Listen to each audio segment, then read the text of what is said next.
Hey,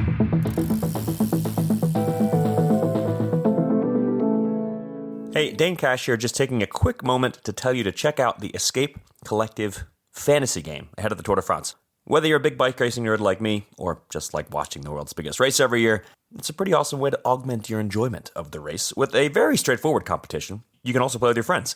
All you have to do is pick one rider for every stage of the race. You get points for how they perform, and you can only pick a rider one time throughout the race, so you got to be judicious about it. But that's pretty much it. So there's not a whole lot to learn. There is a whole lot of fun to be had, especially if you join a mini league with your friends and you can battle for bragging rights. Head over to escapecollective.com/fantasy. Check it out. Start playing.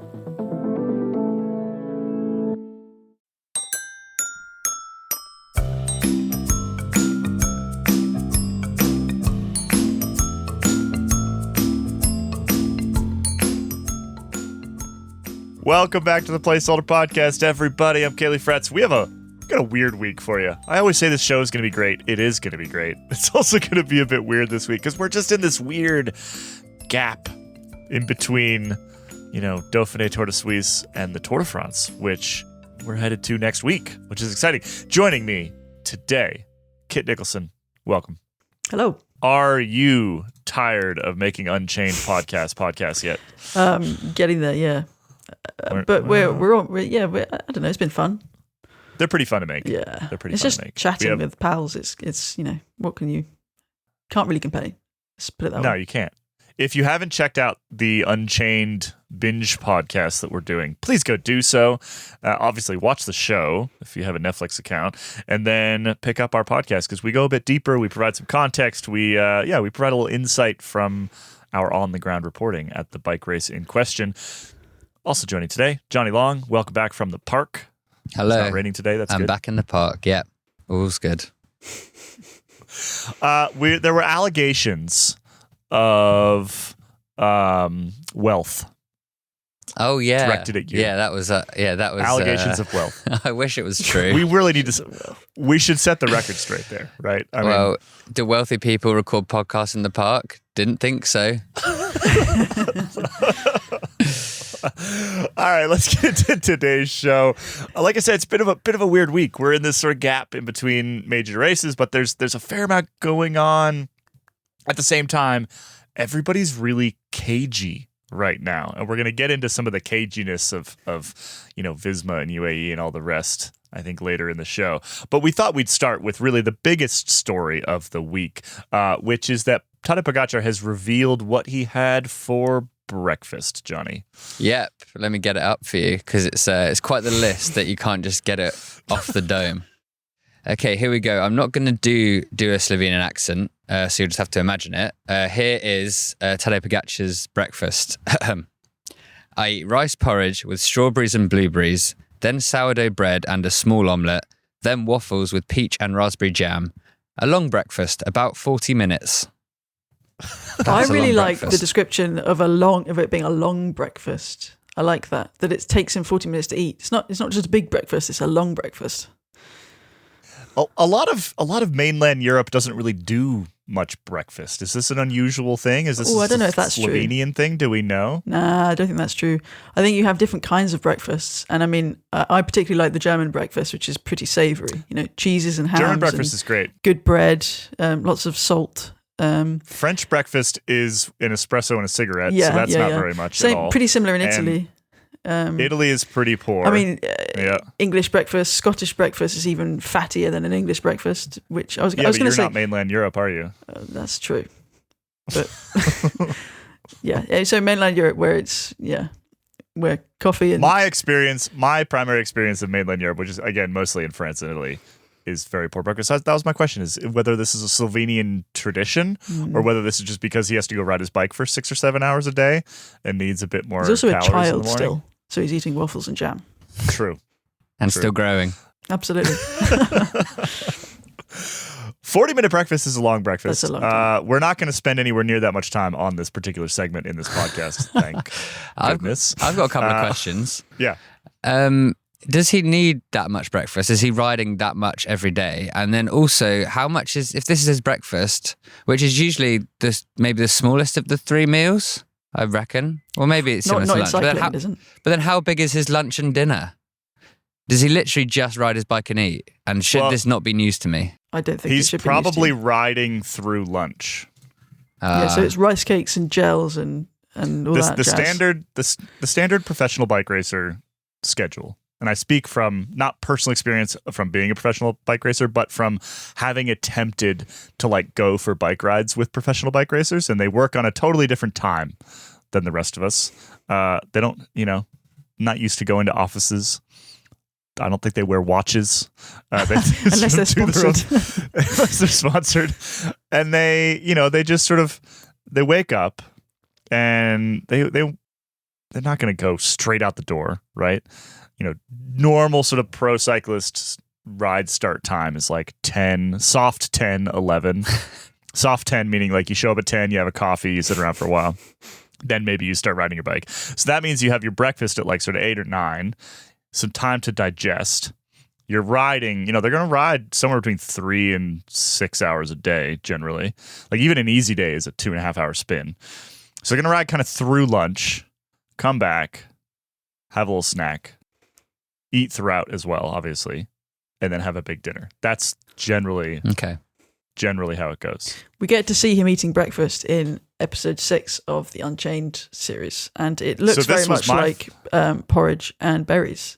So this was my follow-up, is does this match up with the breakfast we actually saw him eat in the Netflix show? Yeah, it looks mostly like does. it. Yeah. There's no waffles. No, but he might not have got to that yet. He was in the middle of his long breakfast, maybe.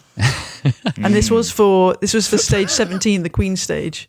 Mind you, maybe he didn't have any more. Maybe if he'd had the waffles, he might not have been fucked. That's true. This was the day that he got dropped on the way. It was Col de la Loze last year. Well, this is the most placeholders start of a Placeholders podcast we've had in quite some time, and I am going to move us on to some equally important storyline, which is that Remco Evenepoel needs special floors, and lucky for him, is sponsored by a flooring company. And a mattress company. And Pizza Hut. And with the mattress company. Pizza Hut. So explain this. Well, so this news came to us by a circuitous route, as it so often does. But its origins were in a Dutch language podcast, so none of us have actually listened to it, I don't think, or understand it. So we know that Evenepoel has struggled with allergies in the past, and it sounds like there was at least the exploration of scope to get quick step floors applied to every hotel room that he visits at the Tour de France. That is nuts. During the Tour de France. Just imagine the logistics of this. Yeah. Like, imagine just walking up to... So first of all, it's not like you're not staying in Ibises or corporate hotels. You're not in the Marriott, right? Yeah. Generally, at the Tour de France. Like, you may be sometimes, but a lot of times you're hanging out in the hotel of, proprietress Madame Rose, for example, which is an actual person that I have dealt with previously, and she is not going to be okay with you ripping up her floors and putting in quick. Yeah, and of course we're thinking we've all visited hotels in France where they've got we've established before that the Tour de France hotels are often pretty interesting, to use the word that my grandmother likes to use very often. Bad. Yeah, not in a good way. But a French farmhouse hotel might have nice terracotta floors. I think what the issue with Remco is that apparently his allergy is with dust mites. So we're talking, I presume we're talking carpeted floors where the dust is, think obviously a wooden floor, as I know all too well, does. You can visibly see the dust a lot better than you can on carpeted floors. You can easily access it, whereas carpeted floors hoard dust like nobody's business. So if Remco needs wooden floors everywhere, you'd certainly struggle with that if you were going to the Ibises and the Premier Inns and that those sorts of establishments where they've got the garish. The Ibis, if you stay in a low quality Ibis, they can pretty much hose out the room anyway. So I think that's probably not his issue. It's probably like the mid-level hotel where you really struggle, right? Where they're like trying to be fancy, so you got carpets on the floor, and they're probably not cleaning them enough. I would wager that they do bring And they should bring, for this particular allergy, they should bring like his own mattress and pillow, and which and they all that almost stuff. certainly already do. Yeah, I'm sure that they do that because that's legit. So we've seen this a couple different times. I guess there's a more serious angle on this kind of silly story is that we've seen Remco struggle with these allergies in the past, right? And I'm not talking about the time he got COVID at the Giro, but He quite like often even finishes a stage puffy-eyed.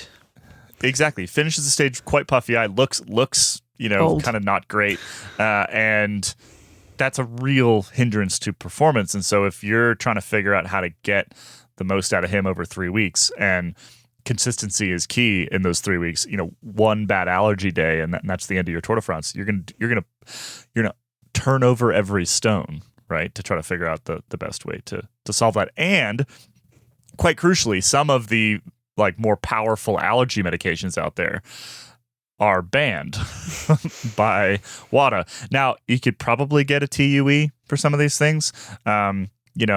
Most of Team Sky had TUEs for various similar drugs in the early 2010s. But there's also then the question of will you get questioned about that? Will people assume the same things that people assume around,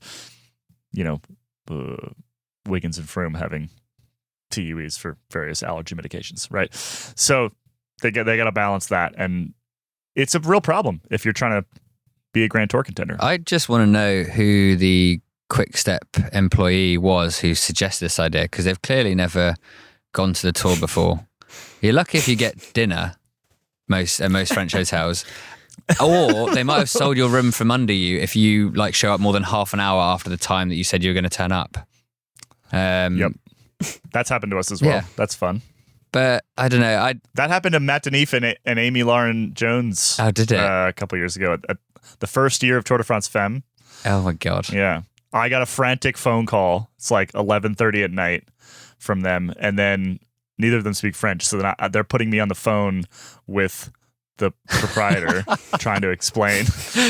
And this dude is like, they were late. We sold their rooms. And I'm like, you can't, I've made a reservation. Like, I paid you already. Jeez. It's Nope. it's in That's just how it goes. It's in contrast to Tom Carey, who's the Telegraph's Tour de France reporter, who is a psycho and will book his evening's hotel post stage. So he'll just like open his laptop at 6 p.m. and decide where or find like a room somewhere. Does he have an unlimited credit card? Well, not unlimited, I don't think. Sometimes it's actually cheaper. It's great. Yeah. It's Sometimes the confidence it's though. Like you're not constantly stressed about the fact that you might just be sleeping in your car. Anyway. Yeah. I book all of our rooms in like February or March, and then I go through it all again like 2 or 3 times after that to see if I can find better, cheaper options. That's how. Maybe that just says more about me than maybe it says about Tom. All right, so Remco, is trying to figure out his allergy stuff. This is a genuine storyline, I think, because it's like coming in knowing you're going to get a cold, and right? we've seen it's similar just not before, a good... haven't we? With Richie Porte. I'm not sure which Giro, but it's when it's in those Sky years when he was a sort of second or third tier within the team GC rider, and he went to the Giro as leader, and they turned up with a camper van. Did you talk about our number one member that way? Well, he's a great. No, he's. I know you're saying this in jest and not asking me to fly off the handle, but at Team Sky at that time there were a number of leaders, and Richie Porte, he'd won the Dauphiné, and he had the opportunity to race the Giro as the leader. And they turned up with a camper van to keep control of all the circumstances they possibly could. So hotels with bad food or bad plumbing or any sort of risk that they, this is Sky in the era of peak marginal gains where they carried around their own, it's completely, my brain's emptied. The alcohol Jiffy gel bags? that we spent. Boxes of testosterone? No. I was meaning just hygiene rules, actually, guys. Just regularly cleaning their hands and just being absolutely I've heard of this. Really meticulous with their hygiene way pre-COVID, and just trying to be as safe and healthy as possible. And the camper van was part of that, but that was banned. That was beyond the pale for the UCI, and I don't know if there's UCI or RCS who decided that wasn't good. such a hilarious thing about pro cycling that they force you to stay in the god awful hotels that they put you in. You can't do anything about it. I mean, in some ways, I kind of like it, right? Like, otherwise, you'd have the rich teams would just stay in nice hotels the whole time, and financial doping. To be perfectly honest, all of the teams at the Tour de France could afford to do that. Yeah. Right. Like all of them, every single one. Right. For 1/10 the cost of one of your top riders, you could put everybody in a nice hotel for the entire tour. Every single team would do it. So I don't know if that's actually a good argument. There are probably some parts of the Tour de France, some areas they visit where they physically couldn't all stay in the nicest hotel. Yeah. Well, that is also true. I mean, like, yeah, we're staying in a tent. Have you still got that booked this year? We're still booked. Great, 'cause we do have a backup. We have a backup option. I thought you got rid of it. And I was like, okay, fine. Like, you're, father of two. The Johnny tour was looking forward to writing it up. Yeah, I'm glad to hear that. Or are you going to have to fight over it with Ian? Who's going to write the I'm not sure if he's there yet. I think he might be missing it. Yeah, I can't remember. I think he is missing it because it's on the way through the Alps. Johnny's highlight of the tour. I can't wait for the tent. Anyway. We'll keep an eye on Remco and his allergies. Yeah. We do have there was a little announcement. I think this might have slipped through the cracks for some folks, but it's interesting. This actually doesn't affect this Tour de France. It will affect the Tour de France Femme, because the Tour de France Femme starts in the middle of August.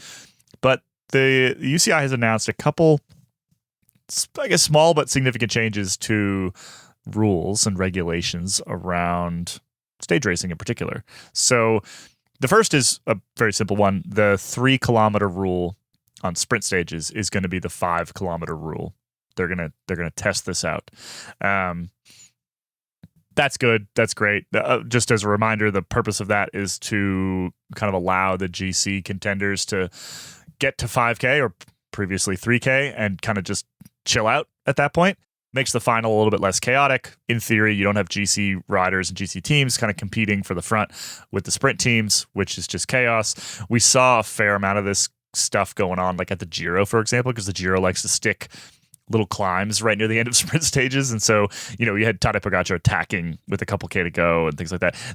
That's kind of that may still happen. Tadej Pogačar might still attack in the final. But for pure sprint stages, I think this is a good move. Like it just increases the safety of the bunch as a whole, takes some of the stress out of the finish for the GC riders. I think that there is a counter argument that, like, getting to the finish without crashing is part of the sport, but at the same time, it changes the face of the front of the peloton. Yeah. GC riders just don't need to be up there. Yeah. They don't need to be up, but they will be, because they don't want to crash and they don't want to get stuck behind a split and they don't want to do all the other things. So that's a good change. The second change, or potential change, is this discussion of what they're going to do with radios. Well, there's talk about reducing the number of radios in race within the team to, is it 2 riders? Whereas, at the moment, every rider in the peloton has the radio in. And yeah, that's partly so that they can tune into what the team car is saying. But they also get race radio. So, news of a crash, or news of an obstruction at a turning. And it's that issue that is being flagged up with regards to, reducing the number of radios in the peloton.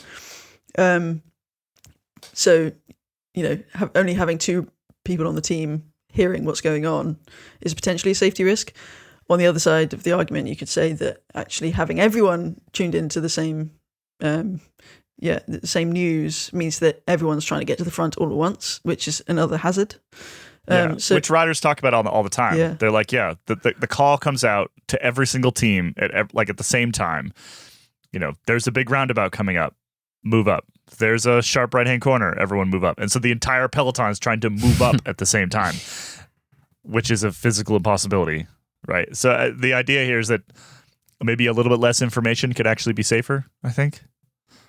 And they do all have, they all have the option of having the map on their computer. So they should at least know. And, you hear about team captains who technically, we're told that they relay news, relay tactics. I don't know what's going on in somebody's head.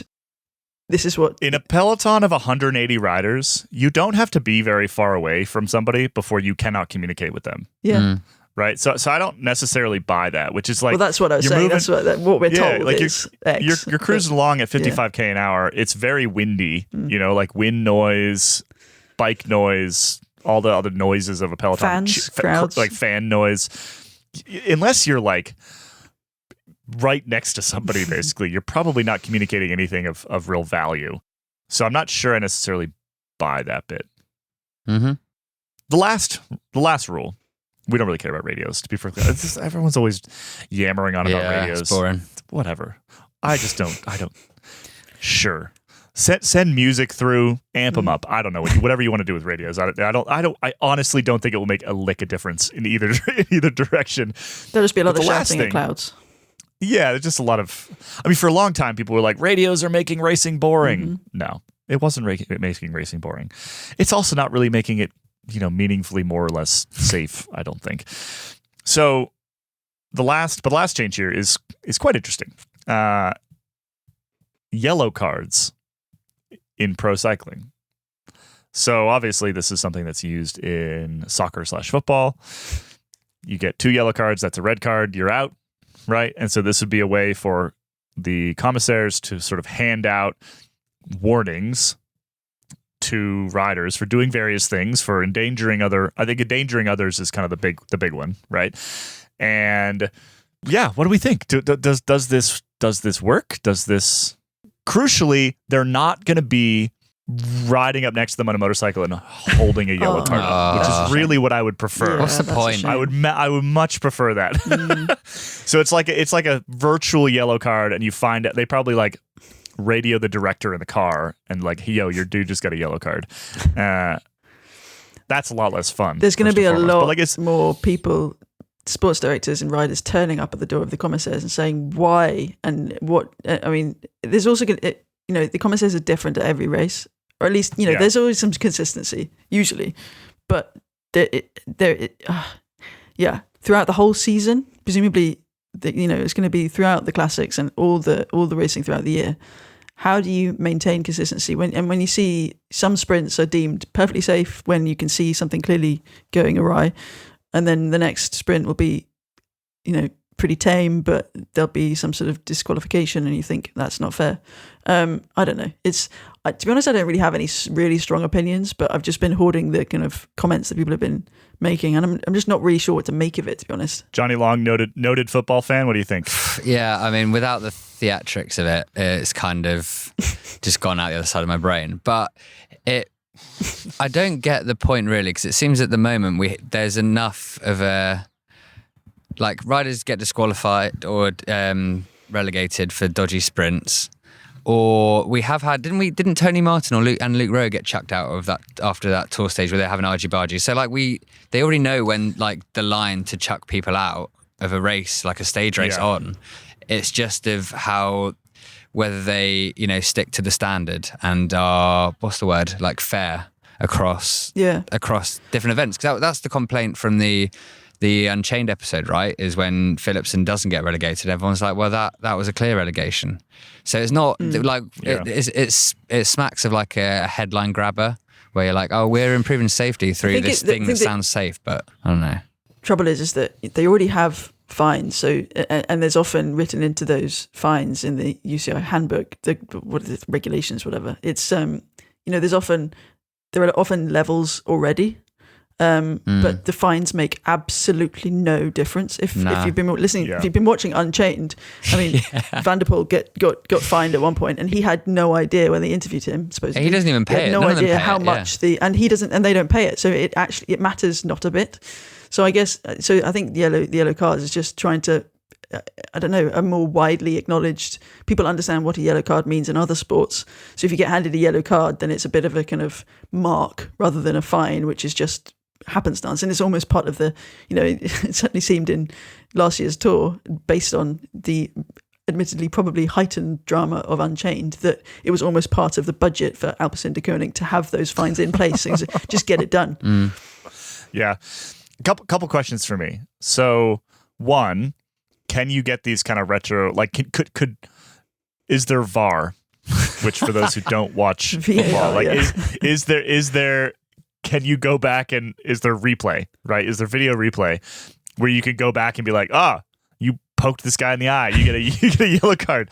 Like, can you do that? And then also the only reason to kind of do that would be if these cards like sort of add up over time, right? So in more than just a single day or even a single race, like if you get a couple of them in a season, the specifics of that, which the UCI has laid out sort of a couple options there, but the specifics of that matter because the reason why yellow cards work in soccer, is that it's supposed to change the behavior of the athlete prior to booting them, right?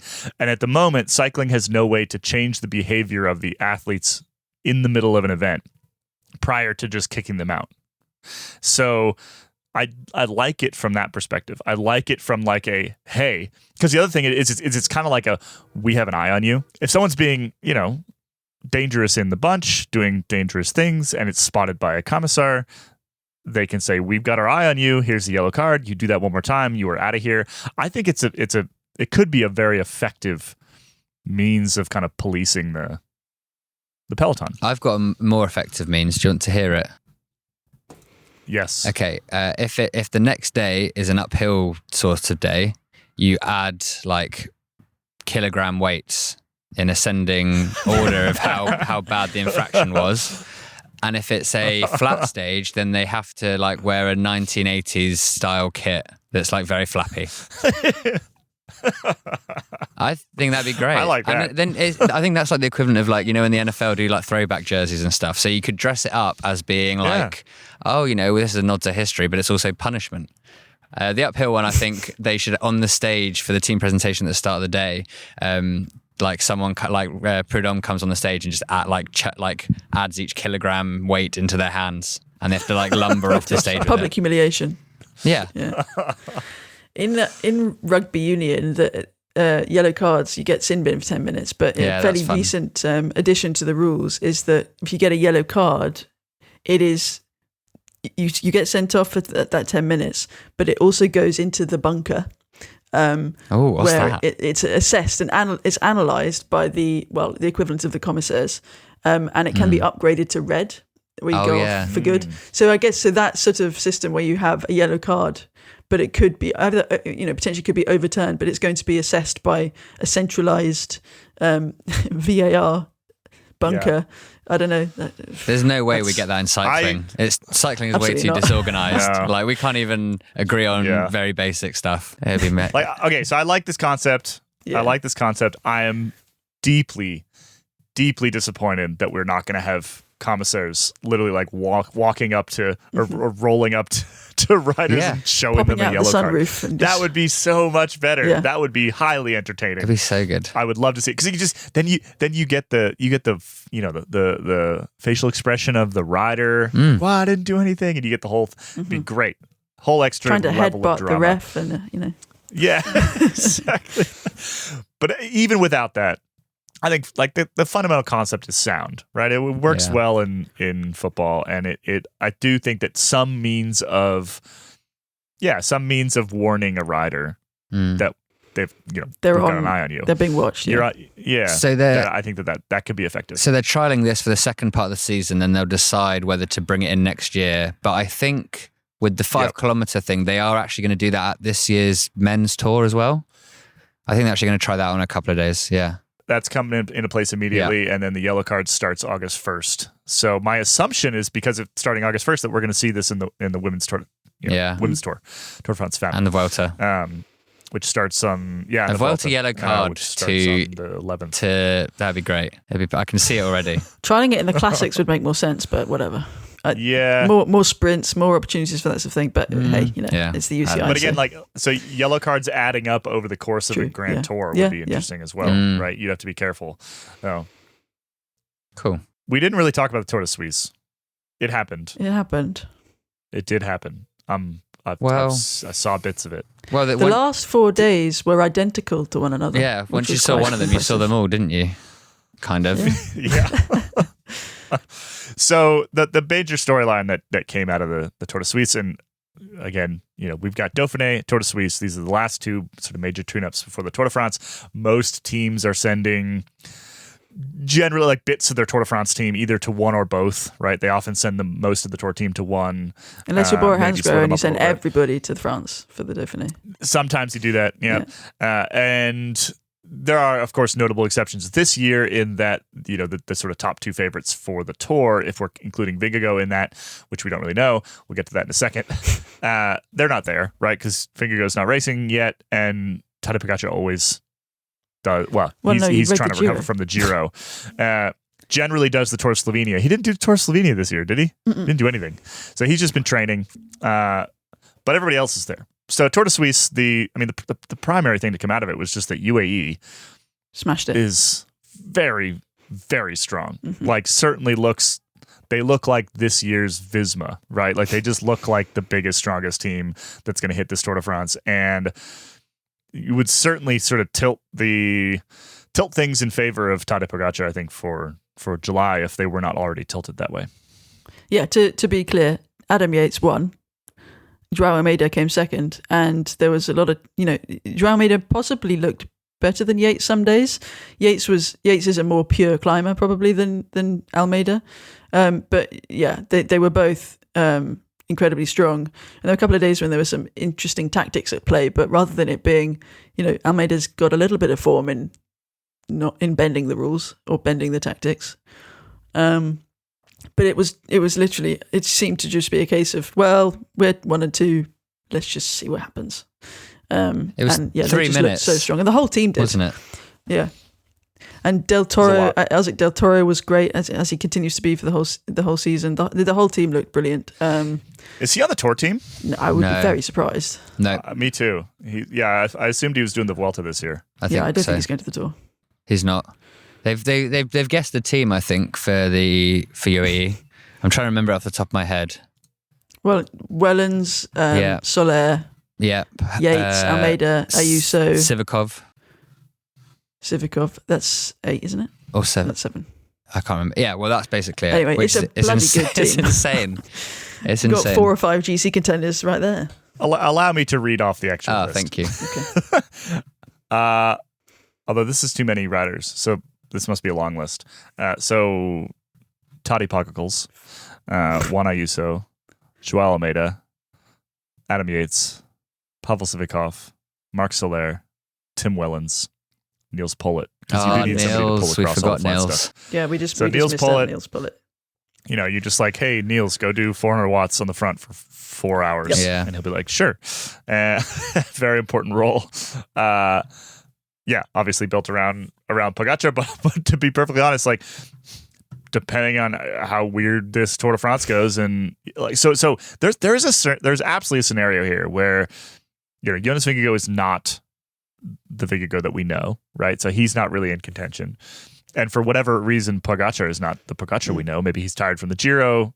Ill crash, like he's one small bit of bad luck away from a really weirdly open Tour de France, right? Like all of a sudden you're like, okay, we've got Adam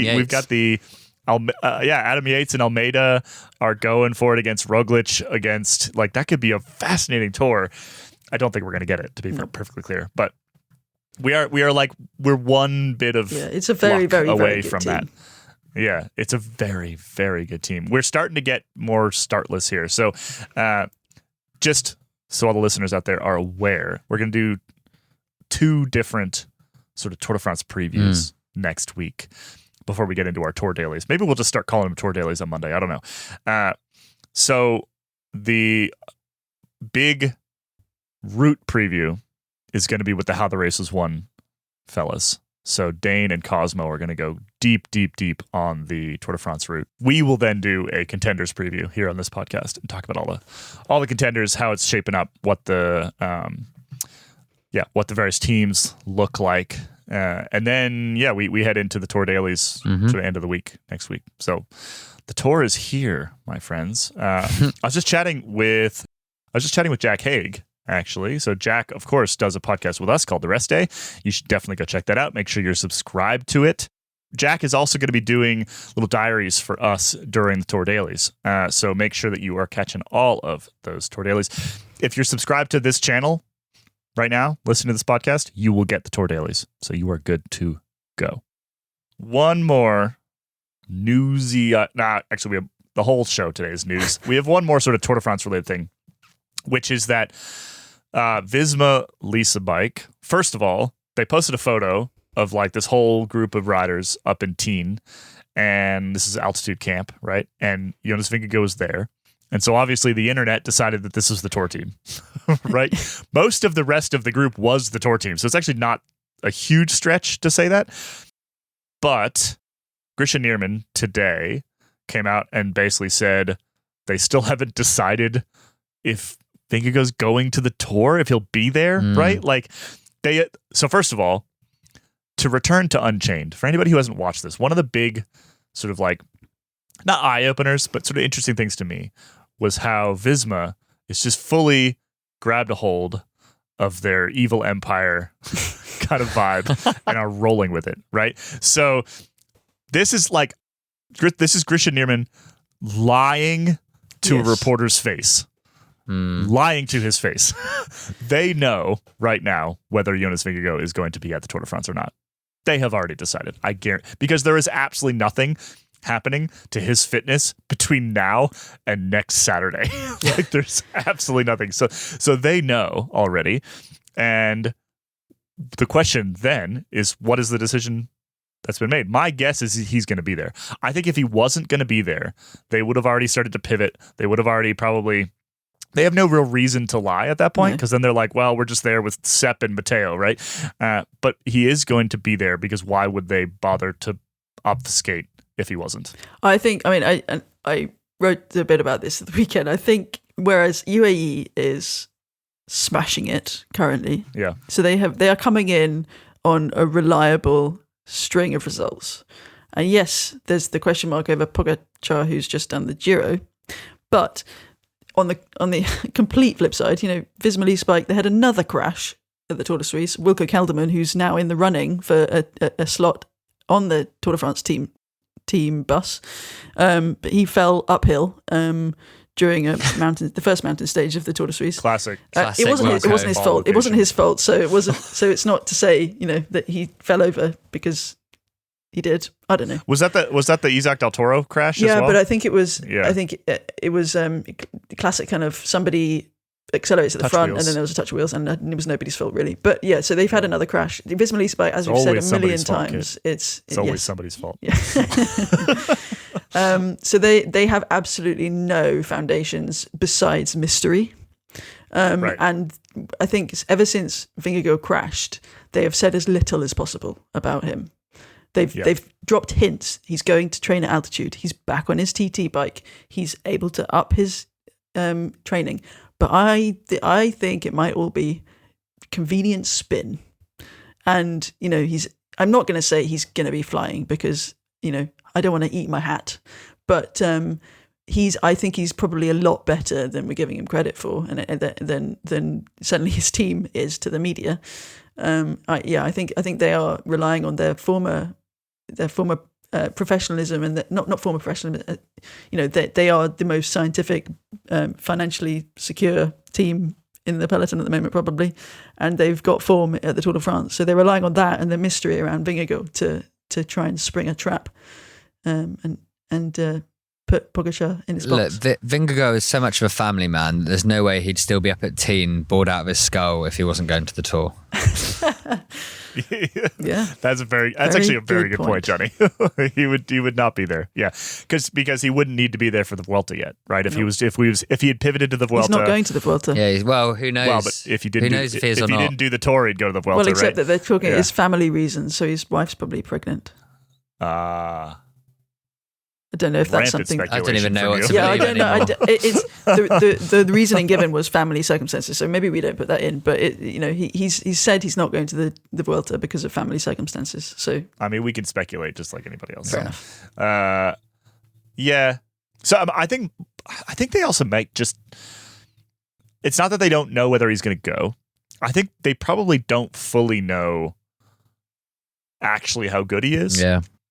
because the primary issue is not necessarily like he's probably got that like 20-minute power back, right? If you went out and did a 20-minute power test, FTP test, he's probably about as good as he can get, right? Because that stuff tends to actually come back relatively fast. It's not like he was off the bike for that long, right? It's not like he wasn't off the bike for 6 weeks or something. He was off the bike for a couple of weeks. You know, I'll tell you right now, like as a parent and someone who works full time and travels a lot, I take weeks off the bike. I don't go back to 0 when I get back, right? Nobody does. I do. So he didn't start at 0. But what they don't know, you guys sort of familiar with the term durability? It's thrown around a lot in sort of physiology these days, right? So like it's not just can you do the power, it's can you do the power over and over and over again and after days and days and days and days. And so what they probably don't know is whether something will happen like Pogačar on stage 17 last year. Is whether he can do this in week 2 and 3. Yeah. Right. So he's probably plenty good for week 1. Which is good because, you know, like the Galibier's in stage 4, right? But is he good enough to do it all the way through? And I think that's kind of what we saw with Pogačar last year with his messed up lead in, right? Mm-hmm. Is that it comes back to bite you in week 3, doesn't come back to bite you in week 1.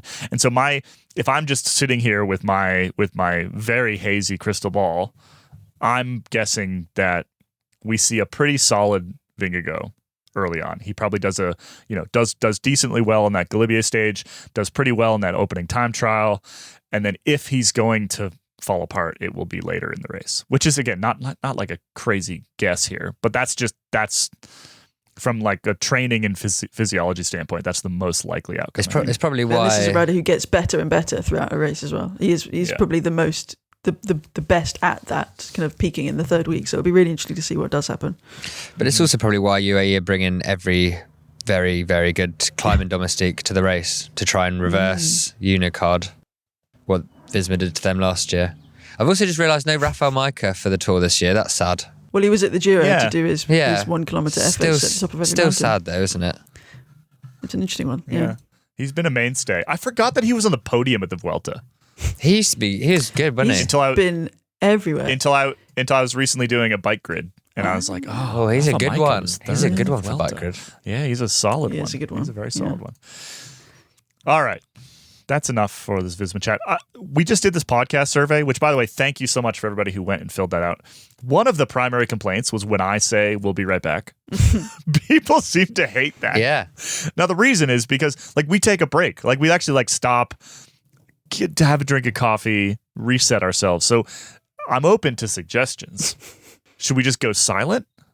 I think at the Tour Daily, when you do that, I think either me or Ian get to do like a 30-second monologue, and but we do with the monologue. No one else gets to hear it. It's just like us talking to the listeners. Wow. So I stop listening. I just go somewhere else for a while. You guys can talk about me. Yeah, well, no, or both of like 2 people, like either me and you walk away, or you and Ian walk away, and then it's just like solo. You can have a go as well if you want, Caley. We are having a break. JK. Gotcha. We're having a quick break. We're taking a break to tell you to head to escapecollective.com/fantasy. Get your fantasy game going. Get your leagues going. So here's what you got to do. You got to get a couple buddies together. You got to create a league. And then new for this Tour de France, your league will compete against other leagues. So not only do you have bragging rights within your little friend group, you can have bragging rights external to it. Are your friends better at fantasy than other groups of friends? I think it's a pretty fun little change. Our fantasy is super, super easy. You just pick a rider for each stage. You can't use riders twice. So the big thing is like, when are you going to use Tadej Pogačar, for example? Head over to escapecollective.com/fantasy. Check it out. It's super fun. Pull your buddies in. Create a little league. See how you do. All right, back to the show. So let's get right into it. This is what's called, should we peel back the curtain here for the listeners out there? On our little run sheet, this is called the B block. We've gone into B block zone. And normally we would take a break, but you all have told me that we're not allowed to do that anymore. So no more breaks for us. Caley's and we're going to go taking straight it into. We're going to go straight into. There's a new painkiller. Not a new painkiller. There's a painkiller that the UCI Relatively is new. concerned about. What is it, and why are we concerned? It's called tapentadol, and the UCI is concerned because it is reportedly 10 times as strong as tramadol, which of course has very recently been moved from the monitored list to the banned list, having already been banned in cycling. So it's now very much, it's against the rules. Tapentadol is a much stronger painkiller. And yeah, so there's a lot of concern that this might pop up in the peloton, and so there are calls for it to be put onto that monitored list, which sooner rather than later, to move it towards being banned sooner rather than later. I wasn't sure how personal to be with this. It's up to you. Yeah, well, I mean, my heart's thumping right now, which is not great science because it's one of the side effects. But anyway, so I'm intimately acquainted with this medication, and when I saw this headline, I thought that's a terrible idea because of some of the side effects.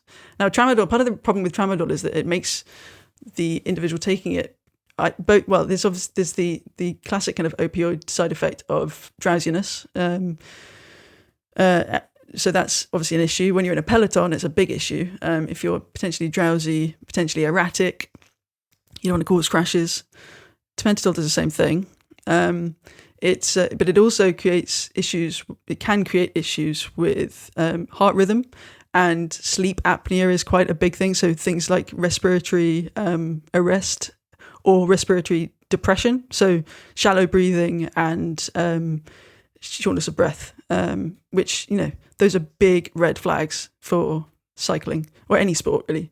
But, heart issues are not unheard of in cycling, in these endurance sports. So yeah, I think it's, I'm not coming at it from a scientific point of view. I'm coming at it from an experiential thing. And obviously every human body is different, but let's just I don't know, it affects very differently under circumstances. Like if you've eaten enough or if you haven't eaten enough, your side effects will be very different. If you're fatigued, it can hit you much harder. That's all right. Tour de France riders are never fatigued. No, exactly. So it's. I think I would be very concerned if I knew that there was anybody taking this in the peloton, because it can really turn your brain off. Besides anything else, before you get into the potential risks with breathing and heart issues. I don't have any of those issues. Just to I have once woken up and reminded myself to start breathing again. But that was God.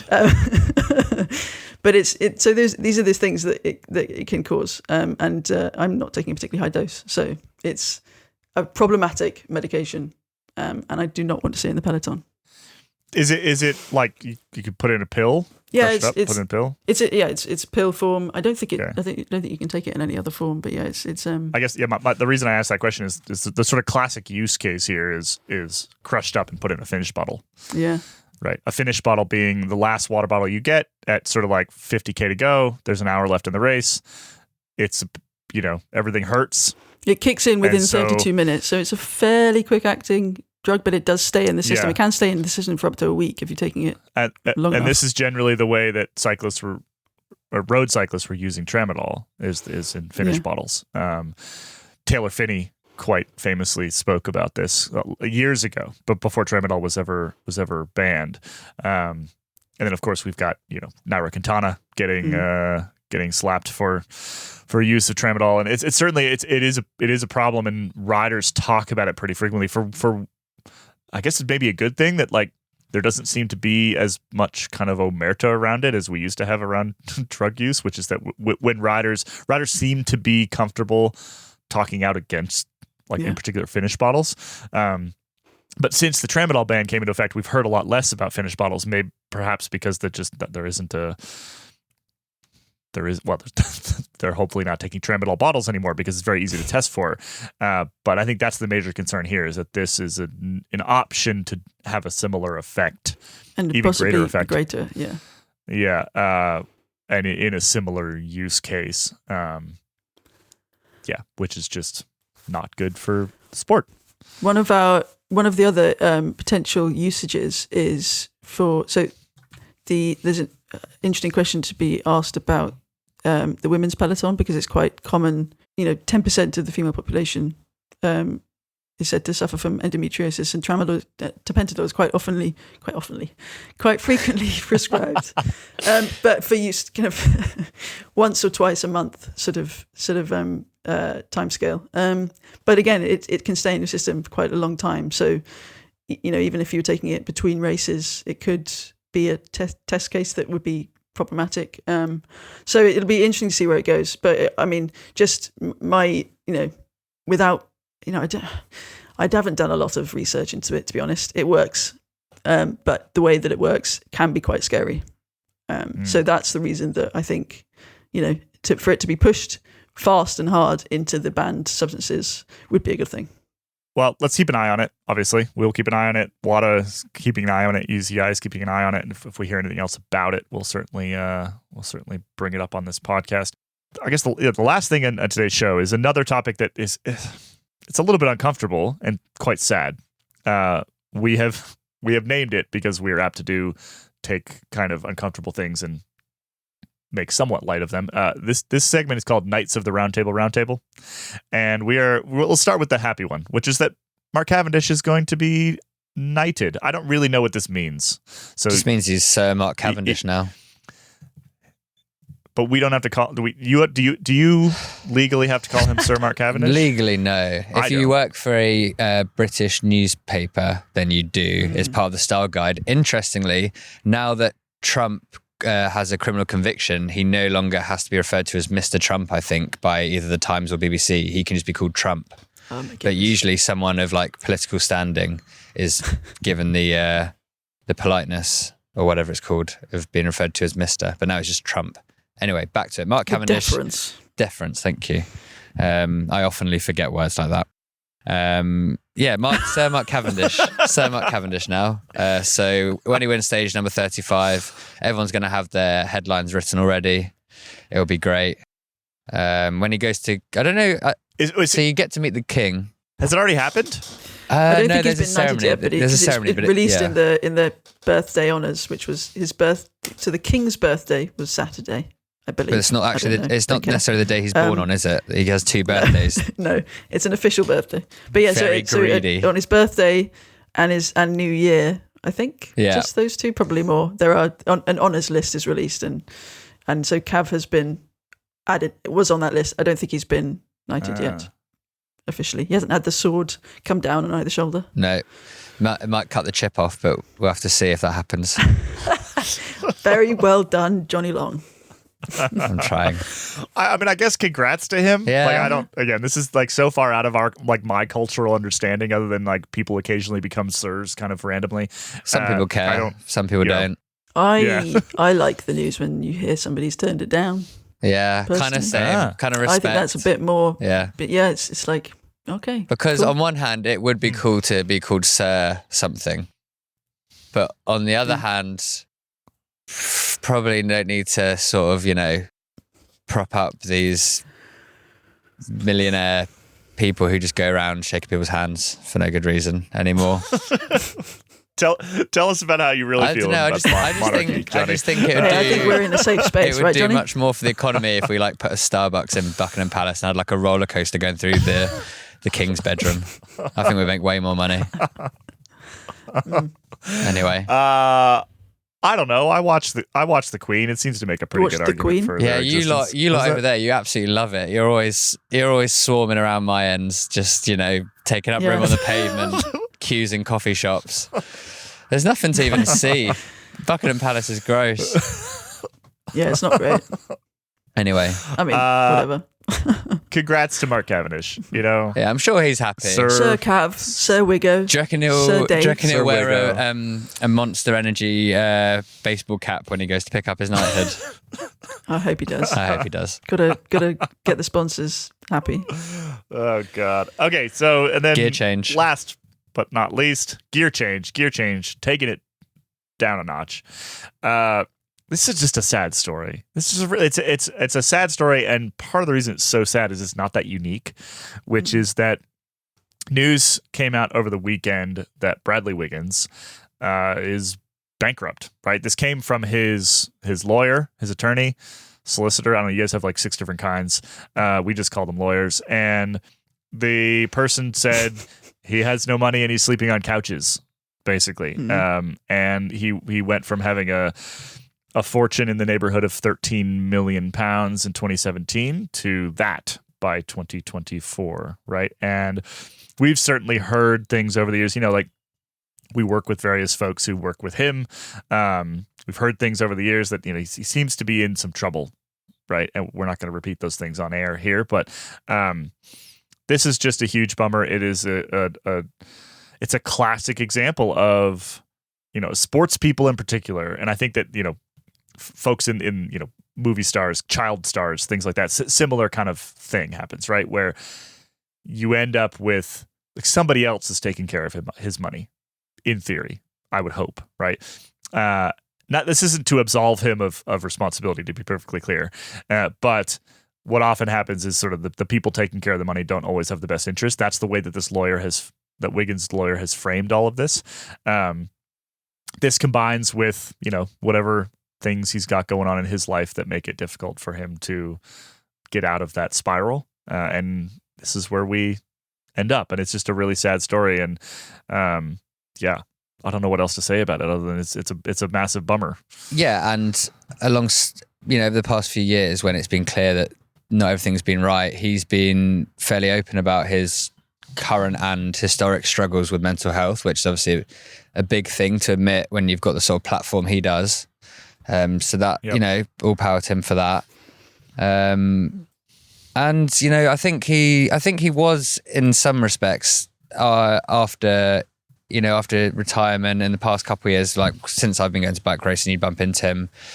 There was, sometimes you'd have a little chat or whatever, or like I remember at Roubaix, we all interviewed him in the velodrome afterwards, and there was a calmness to him that I don't think necessarily existed before. And he seemed fairly happy, but I think there was that thing of how long that lasts. And if he was at a bike race, he was in a good place. I think when he wasn't in a good place, he wasn't coming to cycling stuff. Yeah, and I think I think everyone probably is just hoping that things get straightened out, because especially when someone's open about that things aren't all great. There's no sort of you don't want to pour over it. Like it's a bit of an icky story really, because it's all splashed over the Daily Mail and the Sun, and it feels weird to kind of talk about it. But it's it's someone who won the Tour de France and a big character in the sport. So yeah, hope he's doing all right, really. And a human being, and who's trying to figure it out. And a really real human being as well. Like Well, yeah. We don't want to spend too much time on this. It's just sort of, I don't know, worth a brief mention. Worth what little this matters. We hope he gets help with his finances, with his mental health, all the rest, so that he can turn this around. I think he brings a lot to the sport, right? Like he was always spiky, right, with the media. He was an absolute dickhead to me multiple times, but that was when he was like, he was king of the world, right? And he was clearly very, very stressed out a lot of the time and all the rest. And yeah, he brought a lot to the sport regardless, right? Like even when he was being spiky, he brought good things to the sport. He brought, context to the sport, brought personality to the sport. And so I think now that he is no longer a sports person, that transition can be really, really, really hard. We've seen this all over the place. And I just hope he figures it out. Did you keep telling him you were going to take a little break and then not take a little break? Did that wind him up? That wound him right up. I bet it did. What are we doing? Stop taking a break. All right. We have one more bit of housekeeping. Oh. We have one more bit of housekeeping. This is important. Do not hit pause. Do not hit skip. We are changing the way we do the channels, the podcast channels here at Escape Collective. So first and foremost, if you are listening to this on the member-only feed, we call it the everything feed, meaning you're listening to it on the member feed where all the podcasts show up. This podcast, Wheel Talk, Geek Warning, How the Race Is Won, special episodes, etc., etc. If you're listening on that feed, nothing changes. You can tune out. You don't care about what I'm about to say. If you are listening on one of our free feeds, we are splitting out all of our podcasts from what we call the free everything feed. So this podcast, Placeholders, will remain on this feed. If you're subscribed right now, you will continue to get this podcast. But if you want Geek Warning, you need to open up your podcast app, search for Geek Warning, and hit follow or subscribe or whatever. If you want Wheel Talk, same thing. You need to go search Wheel Talk and subscribe over there. If you want How the Race Is Won, you need to subscribe over there. The reason for this is the free everything feed is just too chaotic at the moment.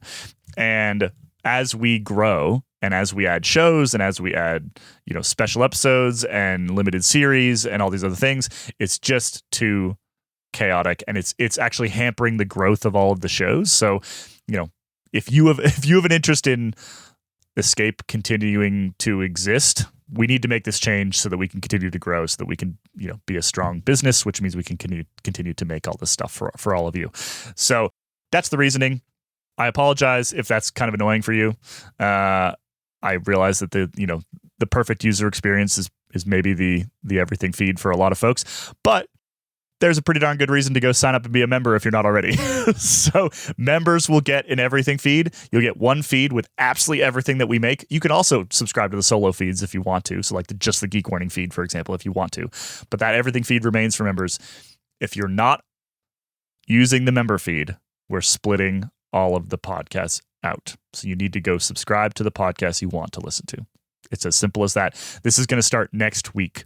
So by next Monday, start of the tour, the feed you're listening to right now, in all likelihood, that becomes the placeholder feed, which will also have the Tour Daily in it. So you just keep listening to this. You'll get all the Tour de France stuff. Subscribe to everything else that you want to subscribe to, or become a member and continue getting the everything feed, whatever you want. All right, so that's the last bit of housekeeping. We're going to head into Escape After Dark now. So if you're on the member feed, keep hanging out. We'll do a little After Dark session. If you are not on the member feed, what are you doing? Go sign up, get on the member feed, and join us in After Dark. During the tour, After Dark is going to have exclusive interviews. Wow, is it? Looking forward to them. Ian's going to sing. Yeah. Ronan's going to yodel. Something else. It's going to be different. It's going to be so good. Johnny's going to do cartwheels, which is great audio content. But we'll just describe them in audio form. Yeah. I don't know if... Oh, he's on his hands I don't now. know if I've ever done a cartwheel, actually. I'm not... I don't have the body type for a cartwheel, no. That's why I chose cartwheel, Johnny. Yeah. Oh, wow. All right. Thanks for listening, everybody. We're heading to Escape After Dark. For those of you not listening on the member feed, we'll see you next week for the start of the tour. Bye-bye.